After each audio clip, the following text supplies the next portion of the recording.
Alright, so for today's exercise, we're going to cover confined areas. So we've touched on confines in the past. We've actually gone out and done a session of confines already with Harry. But today we're going to cover a little bit more detail on the board, as well as talk about a couple different types of approaches. Alright, so typically when we think of confined area landings, we think of an area that has something around it, surroundings that will prevent us from just landing in a standard way, like into the middle of a field. So for this example today, we're going to talk about a clearing in the trees. This could be a cut block in the trees on the side of a mountain. It could be a logging road with a road that ends maybe in a clearing. It could just be next, in the middle of the woods somewhere, a clearing that you'd have to drop off some customers to maybe take some samples. It doesn't really matter what it is. In this example though, it's going to be an area that's surrounded by trees. So if we did our standard approach that we do when we shoot an approach into a regular spot, let's say the sandbars that we're used to going to, we would do what we call a single angle or constant angle approach. All right?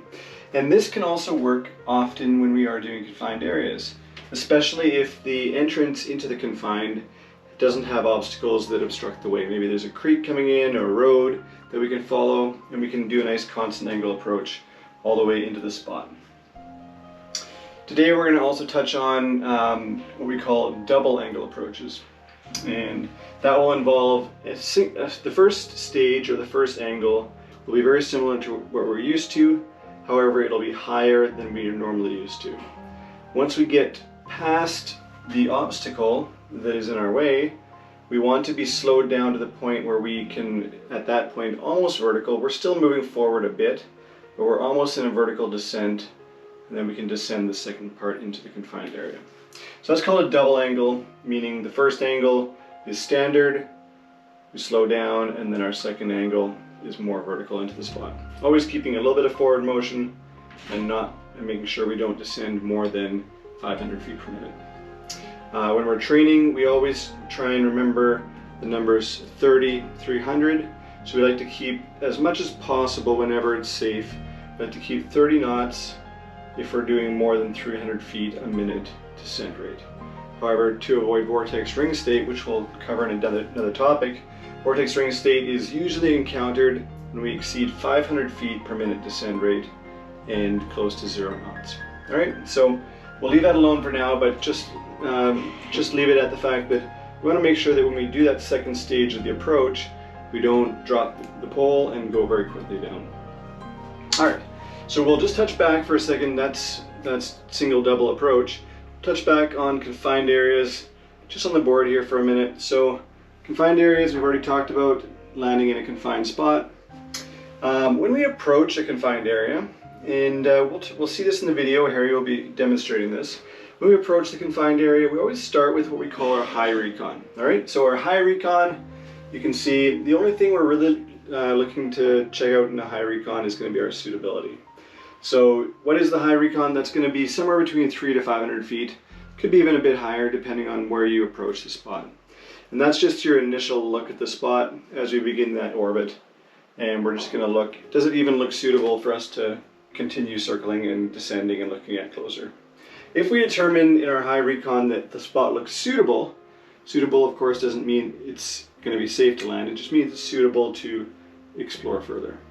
At that point we're going to start descending, we're going to probably start our orbit so that we can assess the spot.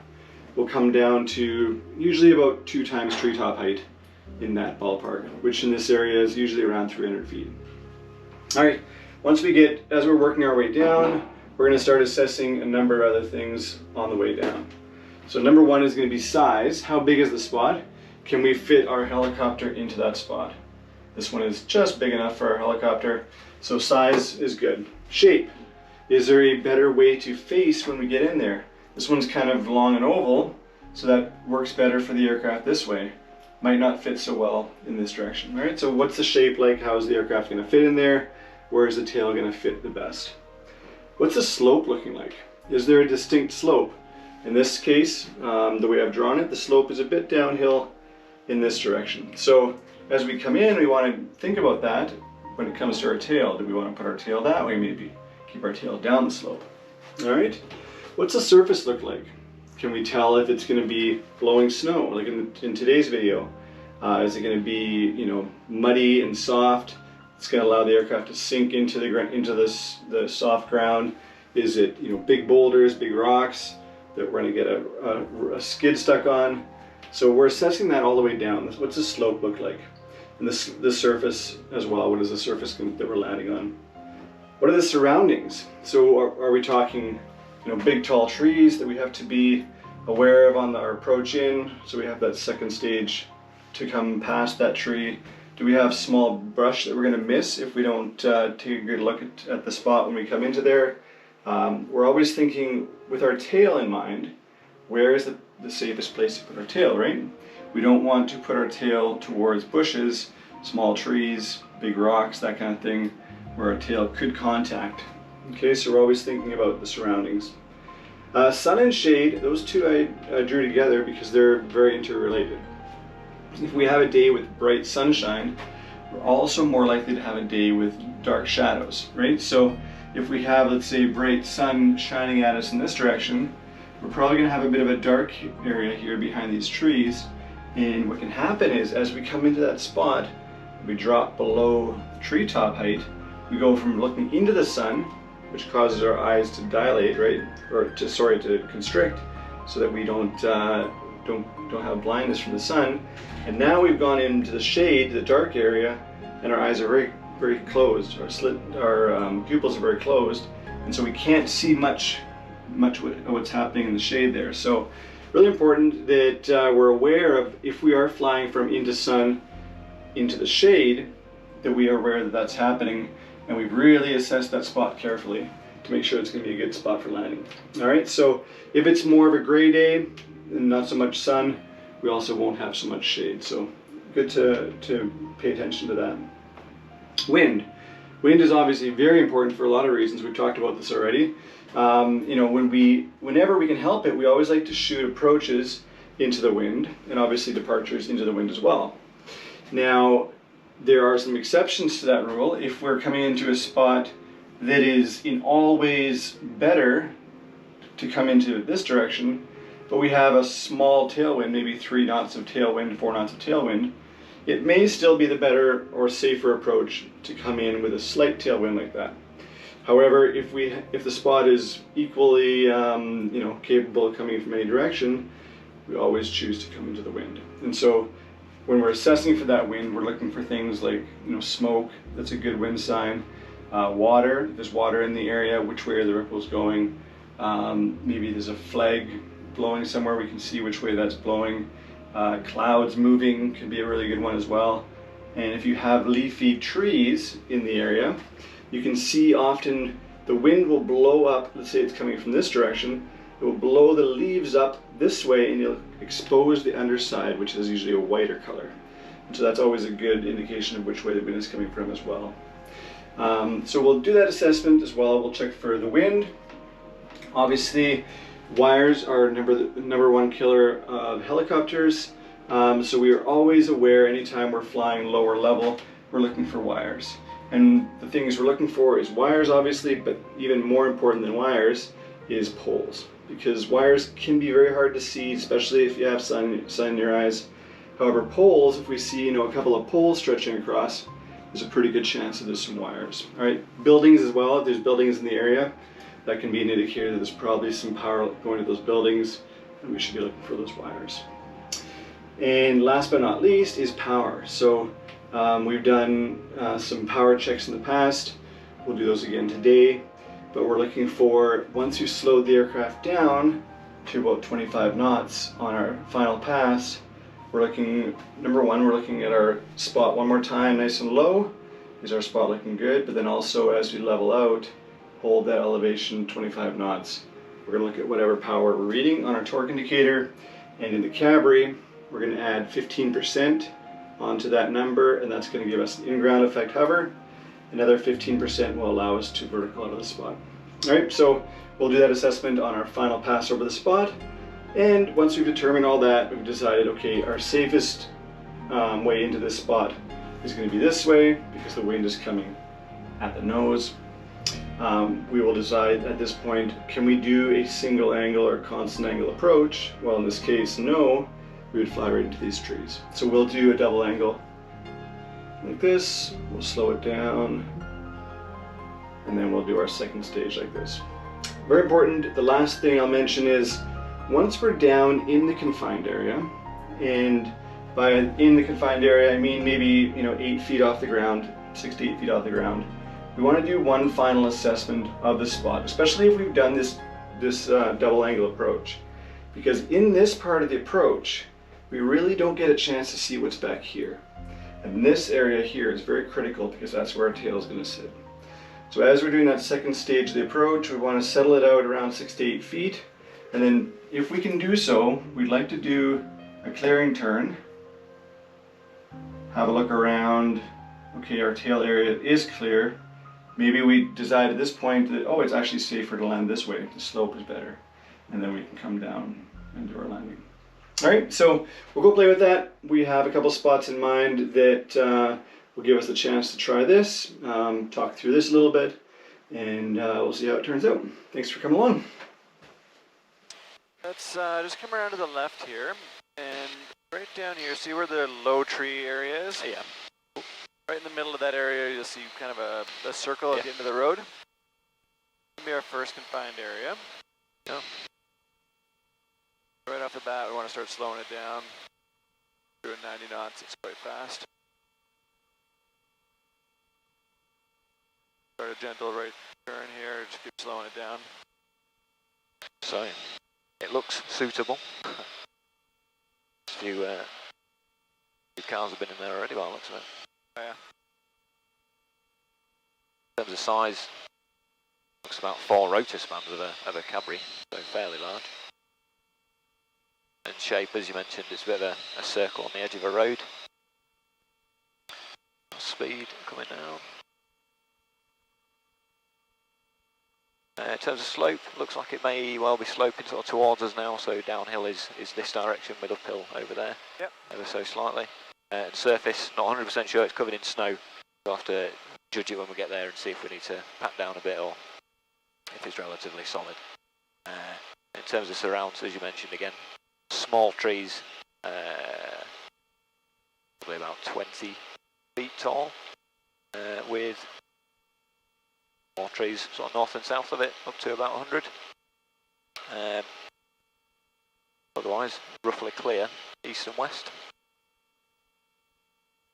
In terms of sun, we've got none today, so there isn't much shade being projected. That's right. So I think visibility is quite good for both approaches, east and west. With the wind, however, we're in a turn. We have had southerly, so I'm expecting it, I suppose, to be potentially coming from the valley and this way a bit. That'd be my guess as well, yeah. Feel just the slightest bit of push in this direction. Yeah. So on the approach, I'll double check that ground speed and see if that's correct. Yep. Otherwise, wires, we're all clear in this area. I can't see anything surrounding that's too much of a concern or a hazard. Nope. In which case, do a mock run and see what the power does. Sounds good. So I'll head out to Stave Lake, make an approach. We'll go from there.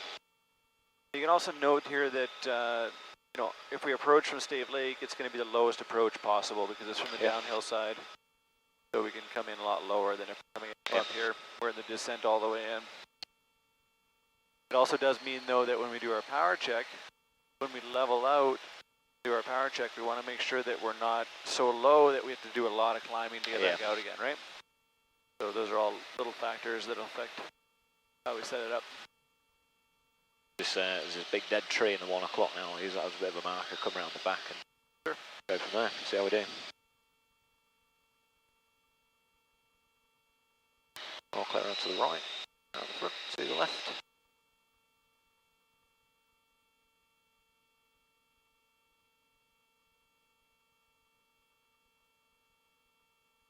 Not going to get any lower than this because we look relatively level, probably about 100, 200 feet high of the spot, which is decent, I'd say.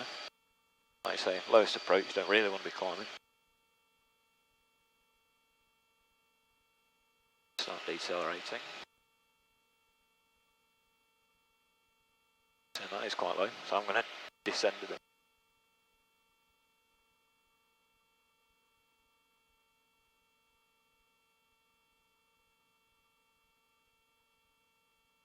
It's lower than I anticipated, I think. Yeah. I'll keep it coming down. I'll do a power check and then I'll go back around for the second approach. Yeah, so why don't we level it out at this altitude? Yep. Just because our departure is going to be about this height.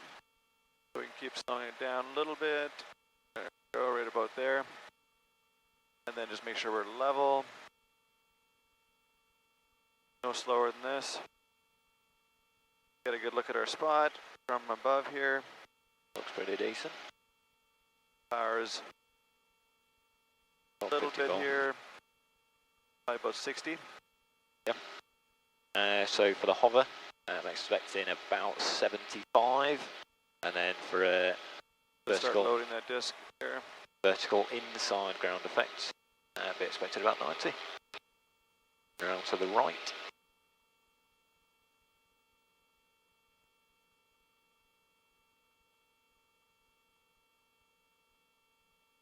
And just as a reference, we're at 1,000 feet right now, Yeah.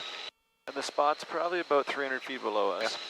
So as we go out, we can use that as a reference. Get our power down early here.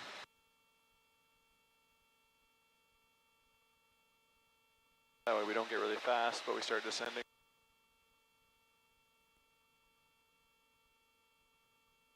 As before, come around this tree.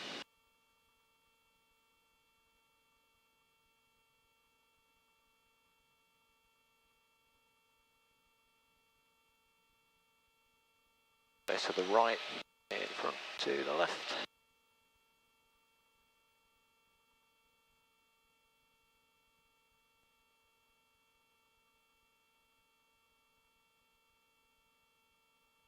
There's something I was really focusing on the other day in the circuits was visual flying. Just seeing how it all feels from the outside, trying to judge 600 feet circuits and whatnot from the outside. We're actually pretty high here still, so get that descent happening. Yeah. Yeah, no, it's a really important part of this type of flying, especially with confined areas, is having a good sense of what your heights are.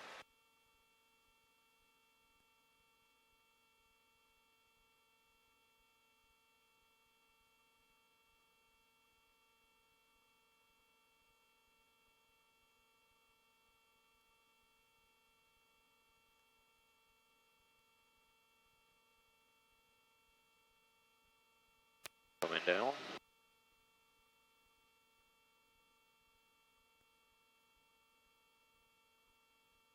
Ground speed's 27, so we've actually got a bit of a tailwind, but about 5 knots.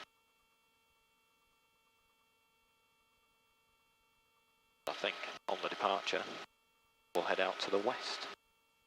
Just the same way we came in. Back the same way we Yeah, came in, yeah. exactly.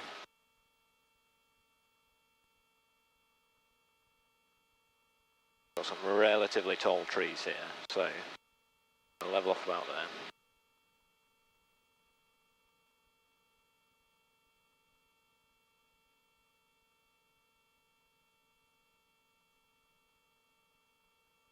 With a spot like this, the key is to, like you've done here now we start coming down, and we just shoot an approach to an area that's going to be a safe spot to come into a hover. Yep.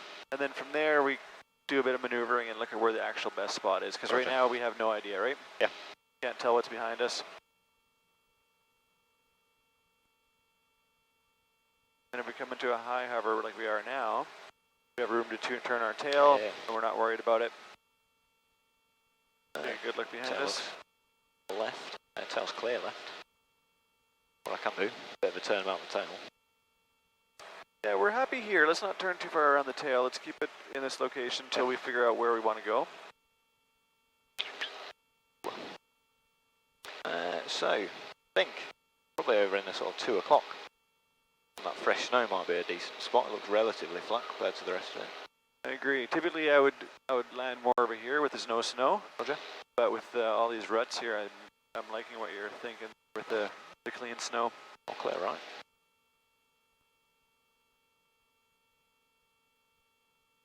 And with this location, the actual area we're landing, there's not much reference, but we do have lots of reference around us. so we have a good idea if we're drifting or moving. So let's make sure we don't go in this rut behind us there.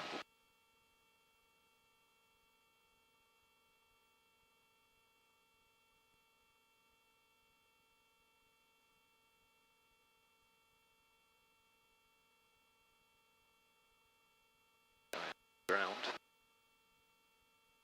Always try and work your nose in first. Yeah. Because the back will always sink more than the Yeah. front will, right? So we always work Same, that, yeah. work those front of the skids in. A little bit of a tap as we do that.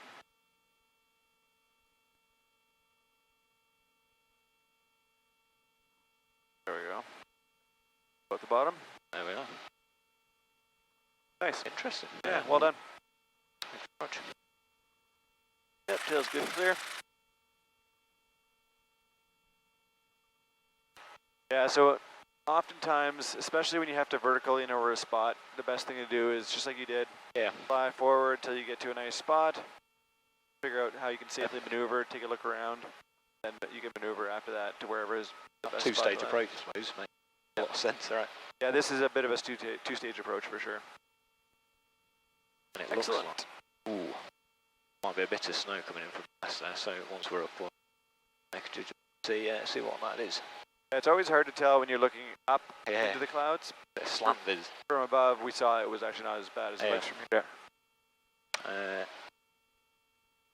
Remember, there was 3 bits on departure. 3 checks. DPR, DPR. departure path, power, We're going west. and radio call. And so the power was, as before, we were hovering at roughly 78%, so it was pretty Yeah, I decent. didn't actually look at it, but Yeah, as we came to that high hover, it was about 78%, teetering on the 80. Yeah. So for the vertical aspect at least, we've got plenty in hand. Right. Should be alright there. I mean, confined area. yeah, I we're don't know if just, that's what this one does today. just north of Davis Lake. My radios. Dave Lake traffic, this is Cadbury G2 Golf Uniform Echo Tango departing confined area just north of Davis Lake heading west at 1,000 feet.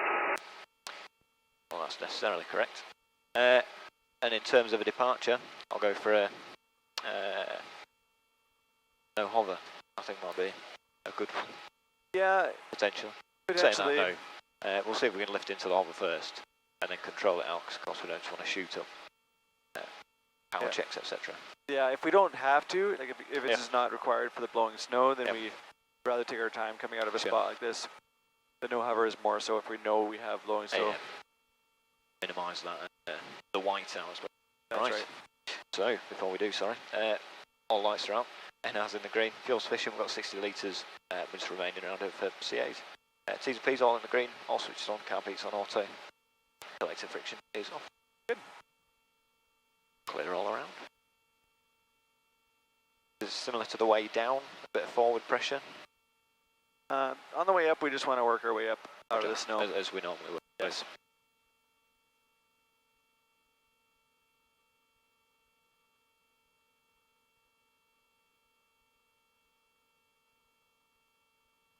Always nice and slow.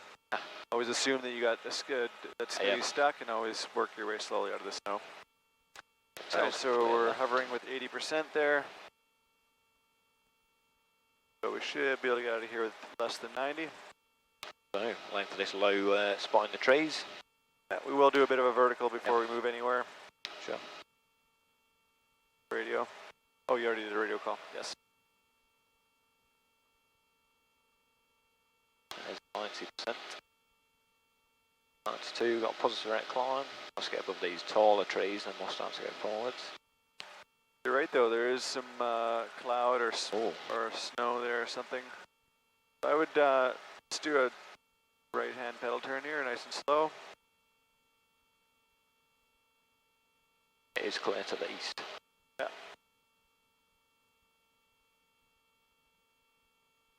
We'll just take that low route out there. It's amazing how quickly that moved in, eh? On our approach, there was no clouds there yet. I don't know.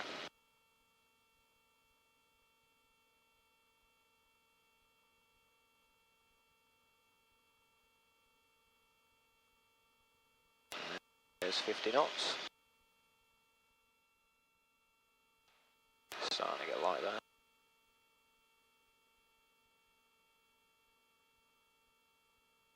We got to kind of move it around a little bit as well to kind of break free as we're coming up.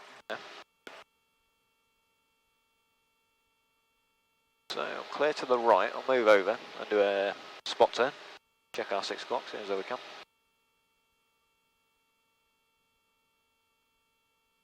Tail is clear left.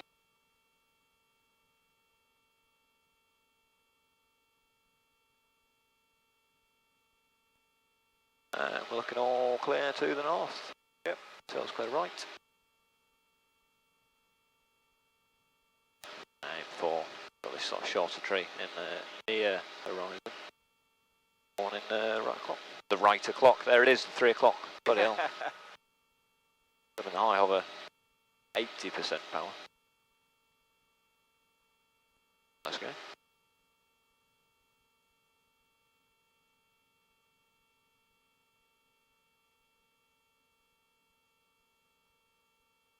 There's 92%.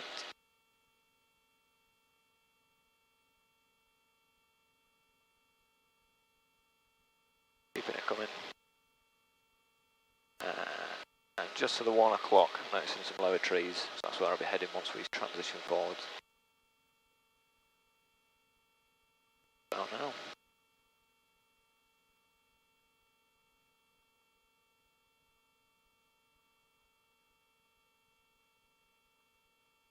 Now back below that 90. And gearbox chip light just came on. And gearbox chip light, roger.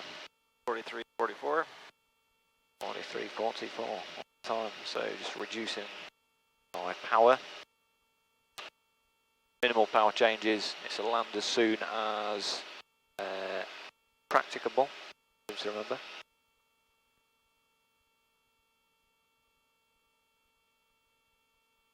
Got to be some nice fields down there. Make an approach there, shut it down.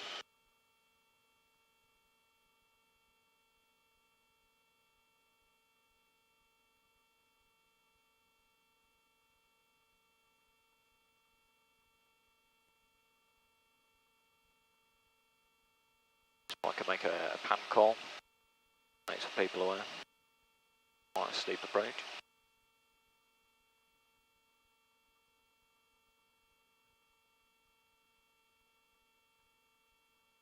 Right, I'm going to do an orbit to the right whilst I continue to descend so I can make an approach to the south, keeping it relatively gentle.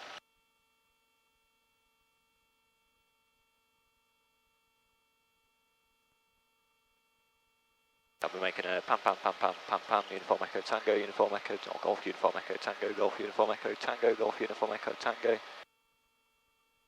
Main gearbox chip light, making an approach to. Seeing the big wires there as well. Yeah. Good thing we came around.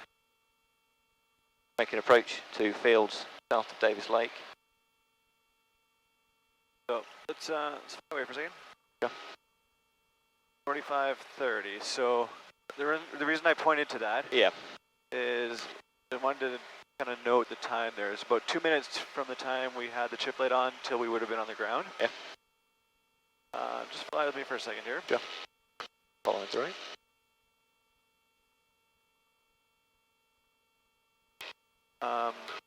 Just a kind of a point. There was nothing particularly wrong with the departure and stuff that you did.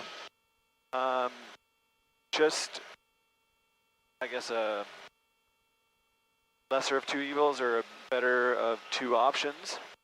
For one, we had to depart quite a long ways vertical up over those trees. For the sake of, what do we got? Really 3 actually, knots. Almost not. one knot of wind on our tail right now. Whereas Coming back to the spot that we've left, we know is good. yeah, so that'd be the better option. kind of the better option. But Okay. even more than that, I'm just gonna run us through a scenario here. Yeah. Slowing down here.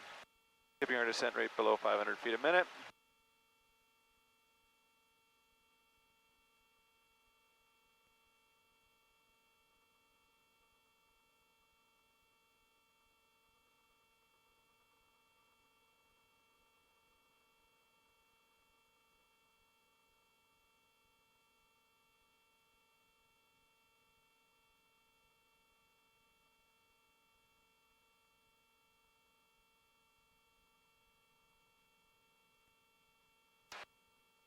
Back in the spot here, I'll give you controls. Control. So what if we had departed out that way? What are our options? Do we have any better options if we had an issue on the way out? I mean, there are patches sort of around that look a bit clearer, but we're flying over water. Is Okay, probably the biggest problem. But what if we depart along the right shoreline of the lake? Let's do that departure right now. I think we've got another confined area around there, since I remember. But maybe. We don't know that. clear left, right, and ahead.